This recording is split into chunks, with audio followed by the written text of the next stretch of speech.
मैं जब 18 साल की थी तब मैंने माउंट एवरेस्ट क्लाइंब करना अटेम्प्ट किया था। और जब मैं 19 साल की थी तब मैंने चाइनीज साइड से एवरेस्ट क्लाइंब किया था। So I was the first Indian जिसको परमिशन मिली थी to climb from the Chinese side. और लाइफ में मैंने फेलियर्स बहुत देखे हैं और मैं खुश हूँ कि मैं लाइफ में ज्यादा फेल हुई हूँ, क्योंकि बचपन से हमें सिखाया गया है कि फेलियर और success are opposite of each other. But ये ऑपोजिट नहीं है, क्योंकि मुझे लगता है फेलियर जो है एक सक्सेस का पार्ट ही है। क्योंकि मैं जहाँ जहाँ फेल हुई हूँ वहाँ पे मुझे मौका मिला है खुद की लाइफ को और अच्छा बड़ा बनाने का। सो एवरेस्ट की हाइट जो 8,848 मीटर्स है, मैं बस 8,000 मीटर तक ही क्लाइंब कर पाई, क्योंकि वेदर खराब हो चुका था। 800 मीटर से मेरा जो समिट था वो मिस हो गया था। और उससे ज्यादा शॉकिंग इसलिए था उस उम्र में, क्योंकि एवरेस्ट क्लाइंब करने के लिए आपको लगभग 30 लाख रुपए लगते हैं हर एक अटेम्प्ट के लिए।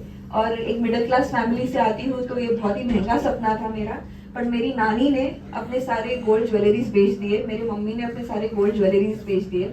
उन्होंने तब ये कहा कि तुम्हारे फ्यूचर में शादी के लिए बचाने की जगह हम ये तुम्हारे पैशन के लिए यूज करना चाहते हैं। और ये जो पहला कंट्रीब्यूशन आया उससे भी 30 लाख नहीं हुए थे, बट लगभग 5-10 लाख जब हुए थे उसके बाद बहुत सारे स्ट्रेंजर्स ने, बहुत सारे अनजान लोगों ने 100 रुपए, 500 रुपए, 11 रुपए ऐसे एनवेलप में डाल के घर पे भेजे और मेरे एवरेस्ट की जर्नी की जो पूरी फंडिंग थी वो फाइनली इकट्ठा हुई थी। अब सोचो इतनी मेहनत के बाद फिर भी 800 मीटर से एवरेस्ट चूक जाना। मैंने तब ये नहीं फोकस किया कि मैंने क्या खोया है, इंस्टेंट जो 8,000 मीटर में मैंने क्या सीखा है उन चीजों पे मैंने फोकस किया। तो मेरी लाइफ की जो भी अपब्रिंगिंग है, जो भी सारे लेसन है, सारे मुझे मेरे स्पोर्ट्स से मिले हैं। और एवरेस्ट में जो मुझे लेसन सीखा है उसकी वजह से आज मैंने जो भी अचीव किया बस उसी की वजह से है।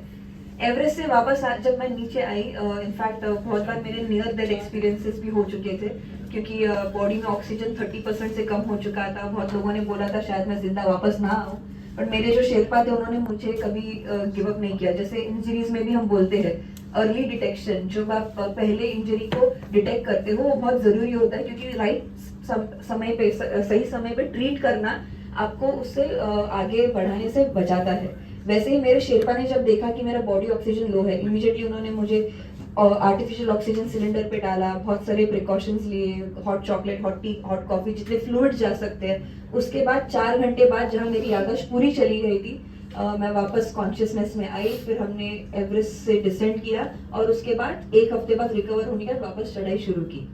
तो कहने का मेन इंटेंशन ये है कि एज एथलीट्स बहुत बार बहुत सारी चीजें हमारे लाइफ में ऐसी होती जो हमारे कंट्रोल में नहीं होती। हम हर एक स्पोर्ट के लिए तैयारी करते हैं कि हम अच्छे से परफॉर्म करेंगे, बट कुछ चीजें जो हमारे कंट्रोल में नहीं होती उस वजह से it is okay to take a step back sometimes. Everest से इनफैक्ट वापस आने के बाद मैं रग्बी खेल रही थी बॉम्बे जिमखाना में, जहाँ पे मुझे एक सैंडविच टैकल पड़ा।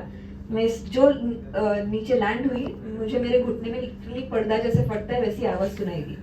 मुझे रेस्ट करना चाहिए था, जो मेरी पहली गलती थी जो मैंने नहीं की। उसी जोश में आके बॉल मेरे हाथ में था और जो नेक्स्ट 2-3 स्टेप लिए उसमें मैंने और डैमेज कर दिया। पता चला वो कंप्लीट लिगामेंट और मीडियल मेनिस्कस टेयर था।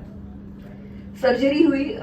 थोड़े टाइम के लिए बुरा लगा था कि अब मेरा क्या होगा, क्योंकि आई एम श्योर आप सभी के मन में भी यही सवाल आ चुके होंगे कि क्या मैं स्पोर्टिंग जर्नी वापस पूरी कर पाऊंगी आगे या कंटिन्यू कर पाऊंगी, कैसे रहेगा मेरा करियर। अभी तो मैं पीक परफॉर्मेंस में थी, बट इंस्टेंट रोने की जगह मैंने उसे पॉजिटिव वे में लिया, क्योंकि मेरे रोने से लिगामेंट अपने आप जुड़ने वाले हैं नहीं। जैसे स्पोर्ट्स मेडिसिन एक्सपर्ट जैसे डॉक्टर अरविंद है यहाँ पर, ये तो डॉक्टर का काम है कि वो लिगामेंट जोड़े। उसके बाद मैं क्या कर सकती हूँ उस पर मैंने फोकस किया, रादर देन फोकसिंग कि मैं क्या नहीं कर सकती हूँ। तो सर मैंने इनफैक्ट केक काटे थे मेरे डॉक्टर्स के साथ और फिजियोथेरेपिस्ट के साथ कि चलो लाइफ में कुछ नया हो रहा है, सर्जरी हुई है, अब देखते हैं कि लाइफ में और क्या चीजें मैं एक्सप्लोर कर पाती हूँ। 1 साल बाद बहुत लोगों ने बोला स्पोर्ट्स बंद करना, अभी सिर्फ पढ़ाई पे फोकस कीजिए और कुछ मत करना लाइफ में, अभी इतनी चोट लगी है, इतनी आपकी इंजरी हुई है।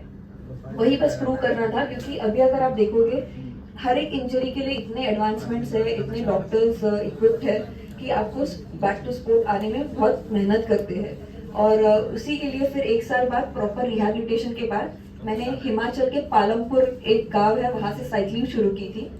हिमाचल से हम गए हिमाचल, पंजाब, चंडीगढ़, हरियाणा, दिल्ली, उत्तर प्रदेश, उत्तराखंड, बिहार, झारखंड, वेस्ट बंगाल, आसाम। आसाम से वापस waste Bengal, Bihar, Uttar Pradesh, Rajasthan, Dadra Nagar Haveli, Daman and Diu, Gujarat, फिर महाराष्ट्र साउथ होके आंध्र प्रदेश, तमिलनाडु, केरला, गोवा और फिर बैंगलोर। ऐसे ये पूरी जर्नी मैंने 6 महीने साइकिल पे कवर की। और सिर्फ इतना ही नहीं, मेरा मेन इंटेंशन ये था कि मैं जैसे मुझे गाइडेंस मिला था इंजरी से बाहर आने का, मेरा यही इंटेंशन था कि मेरे जैसे छोटे यंग बच्चों को जो बड़े सपने देखते हैं उन्हें मोटिवेट करना। तो इस पूरे जर्नी के दौरान सिर्फ इतना ही नहीं कि 20,000 किलोमीटर साइकिल चलाई, 400 गवर्नमेंट स्कूल में साइकिल चलाई, जहाँ दिन में लगभग 2 से 3 गवर्नमेंट स्कूल में मैं साइकिल पर जाती थी पूरे जर्नी के दौरान। 50,000 से ज़्यादा बच्चे हैं, उन्हें एजुकेशन क्यों इम्पोर्टेंट है, स्पोर्ट्स क्यों इम्पोर्टेंट है, डिसिप्लिन और क्लीनलीनेस क्यों इम्पोर्टेंट है, इन बारे में बात करते करते ये जो मेरी पूरी जर्नी थी, ये आखिर में एक ऑस्ट्रेलियन रिकॉर्ड था वो टूटा मेरे से 500 किलोमीटर से, जो गिनीज वर्ल्ड रिकॉर्ड फिर मेरा बना। और आज तक तो कोई किसी और लड़की ने इतनी साइकिलिंग की नहीं है with in a single country.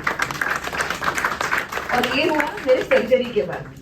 तो यही है कि कोई भी इंजरी आपको रोक नहीं सकती, बस इतना है कि आपको आपकी मेंटल टफनेस है उसे बढ़ाना है। जैसे डॉक्टर अर्जुन सर भी थोड़ी देर पहले कह रहे थे कि mental toughness is very important, उससे भी ज्यादा सेल्फ बिलीव, क्योंकि जब आप खुद पे भरोसा करते हो तो there is nobody that can absolutely stop you. And yes, may the sport of life never stop. Thank you.